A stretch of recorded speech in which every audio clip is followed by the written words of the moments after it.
सुगंधा और उसकी सास कांता के बीच एक अजीब सी जंग रहती थी। ये जंग थी किचन में कौन ज्यादा अच्छा काम करेगा और घर के सदस्यों के दिल जीतेगा। और उनकी इस जंग में हमेशा कुर्बान होते थे उनके दोनों पति। कैसे? आइए देखते हैं इस किचन पॉलिटिक्स की कहानी में। एक दिन किचन में, माँ जी, आज मैं बना रही हूँ मेथी की सब्जी। इस खाने से घर वालों के पेट की सारी समस्या खत्म हो जाएगी। और मैं बना रही हूँ तड़के वाली छाछ, जिसे पीते ही गैस की समस्या कभी नहीं होगी। दोनों अपने अपने खाने को लेकर टेबल पर पहुंच जाती हैं।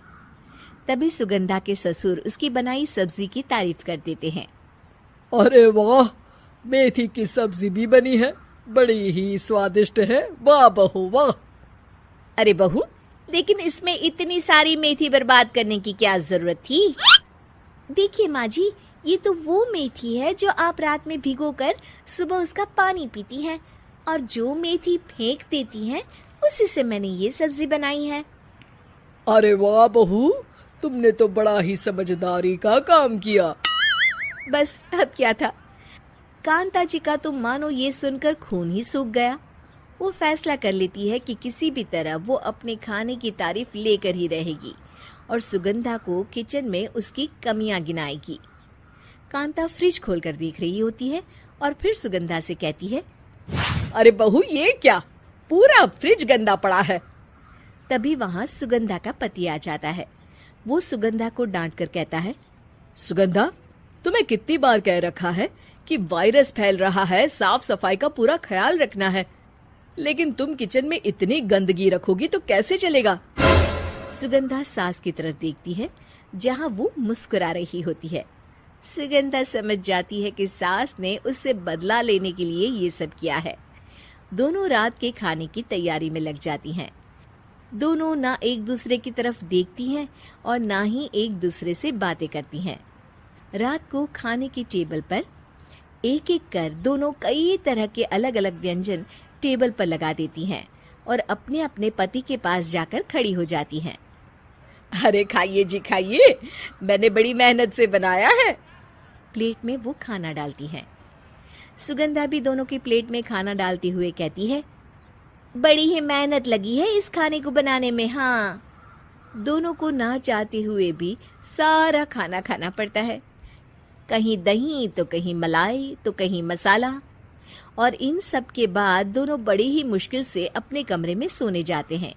लेकिन अगली सुबह सुगंधा का पति चिल्ला रहा होता है, हाय रे, हाय मेरा तो पेट खराब हो गया। हाय माँ, बहुत दर्द हो रहा है। तो वहीं कांता के कमरे से भी कुछ ऐसी ही आवाज आने लगती है। हे भगवान, इस सास बहू की लड़ाई हमारी जान लेकर रहेगी। जाओ कोई डॉक्टर को बुला कर लाओ। डॉक्टर आते हैं। दोनों को देखकर कांता और सुगंधा से कहती हैं, देखिए, आप दोनों इन्हें खाने में हल्का ही दीजिएगा। हो सके तो रात का खाना जल्दी खाया करे और वॉक किया करे। इतना कहकर डॉक्टर वहां से चले जाते हैं। जिसके बाद एक बार फिर से दोनों बहुएं किचन में जाती हैं और खाना बनाने में लग जाती हैं। रात में खाने के टेबल पर दोनों एक बार फिर से खाना लगाने लगती है। पापा जी, मैंने ये पतली मूंग की दाल की खिचड़ी के साथ ये पापड़ और पुदीने की चटनी भी बनाई है। अरे बहू, अभी अभी बेचारे पेट की बीमारी से गुजरे हैं। इतना भारी खाना तो डॉक्टर ने भी मना किया है ना। देखिए, मैंने आप दोनों के लिए सूप बनाया है। और दोनों उन लोगों की प्लेट में खाना डालने लगती हैं।